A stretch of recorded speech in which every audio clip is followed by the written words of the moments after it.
Good evening, everyone. I am Angel from Lima in Peru, and I want to show you this book, Immigrants' Children, the San Marcos University History Student. Published in May this year by the Editorial Fund of the National University of San Marcos, the most important in the country.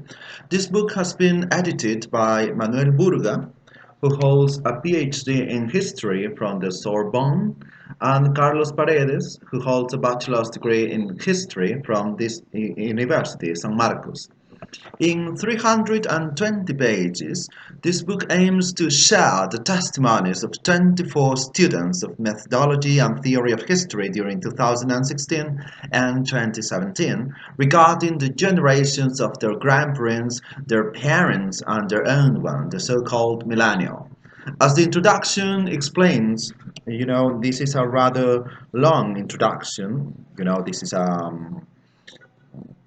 professional book, right? Between pages 13 and 27, Mr. Burga explains that the students were required to analyze those generations, involving a series of analysis topics such as onomastic, migration, roots and uprooting, education, culture and religion, progress and legacy. The book What is History by Edward Carr guided the students in this aspect. Well, as the university students that they are, they needed to apply some concepts such as historical fact, causality, and the idea of progress. As well as those, the concept of generation proved essential for this assignment. What is a generation? What makes it unique as producer and product of each period? In order to achieve this, José Ortega y Gasset's book about Galileo was debated during the lessons. Well, how were the texts selected? Some aspects were taken into account. Let's say communicative achievement, it means how clear the message was, accuracy, how well the texts were written and edited, and also the style that had to look and sound professional. They were taken into account when selecting the text. Something that interested Mr. Burga and me as well is onomastics, proper names based on the Catholic saints calendar in previous generations, even in their parents' generations, and on telenovelas, sports people, or Hollywood films among the current one. The central question is, who are these students? And well, the introduction explains that very well. There are different characteristics, different features, and some general descriptions. First, they are member of the third generation. It means that most of them were born in Lima, but descendants of immigrants from the many regions of our country, with the influence it may have on them on many aspects, the academic achievement among them. Hmm? They are from the so-called emerging areas of Lima, the new middle class, with more women than men as heads of household. Also, they identified with or are product of or confront with some historical facts occurring in the 20th century, since the government of Manuel Odría in the 1950s until the end of Fujimori's regime in 2000. Most of them, having been born in the 1990s, consider themselves as millennials. At the end of the book, Mr. Burga questions the concept of this, whether that means the same in all the regions in the world and also in Peru.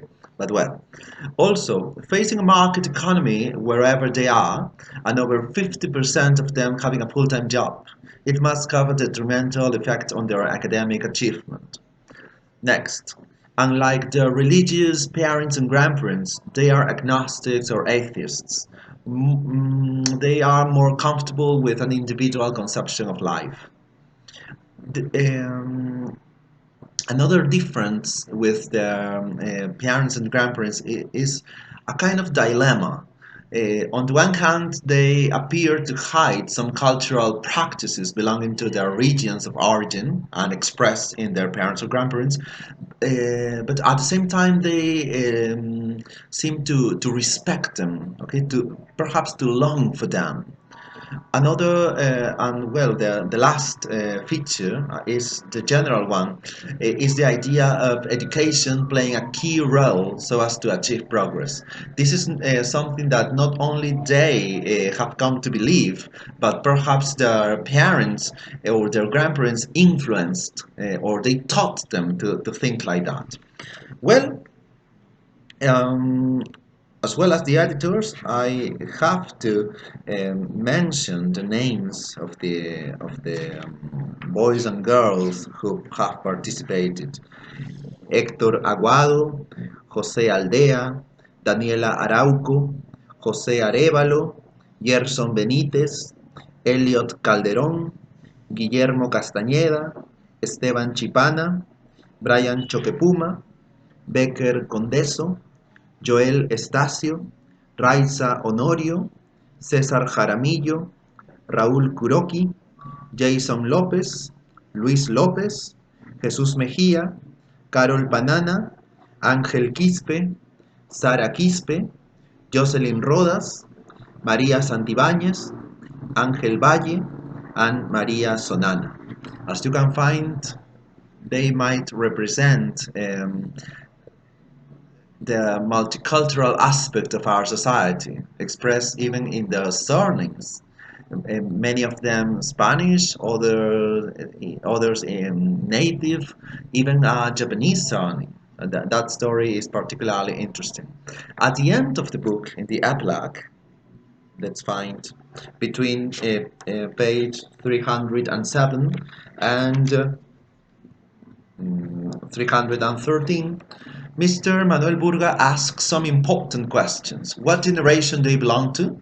Whether they manage to experience a level of intergenerational mobility, and how, empowered and relying on their potential, they project their future. He also mentions the World Bank and its study regarding poor families' real chances of social mobility, highlighting the idea that no matter how hard one tries, a poor family is nothing but a cage it's difficult to escape from. Have these students escaped and achieved progress? Is a very important question. So until now, what I have basically done is summarizing what is included in both the introduction and the epilogue, the words of Mr. Emmanuel Burga, a really prestigious social scientist. This book has had a tremendous impact on me.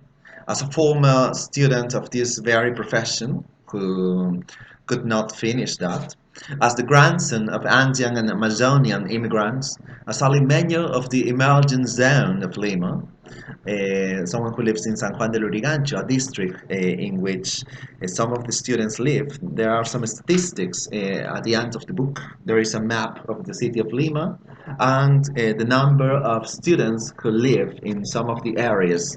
For example, well, San Juan is not. I believe it was, okay, but it's not. El Agustino, my district, okay, is represented by one student. Los Olivos, okay, one of the most dynamic new middle class zones, is also represented in by three students. But well, these students, as well as individuals, so unique as they can be, are also the mirror. They are the mirror in which we should look at ourselves and understand why we are here. And even though the book states that only this university will enable them to strengthen their potential so as to become promoters of human development, I am mentioning the virtually the exact words, and I agree with that. I am of the opinion that wherever we are, in any position we are, we might contribute to fight poverty and inequality, as Mr. Burga so well concludes. So definitely, this is a must read.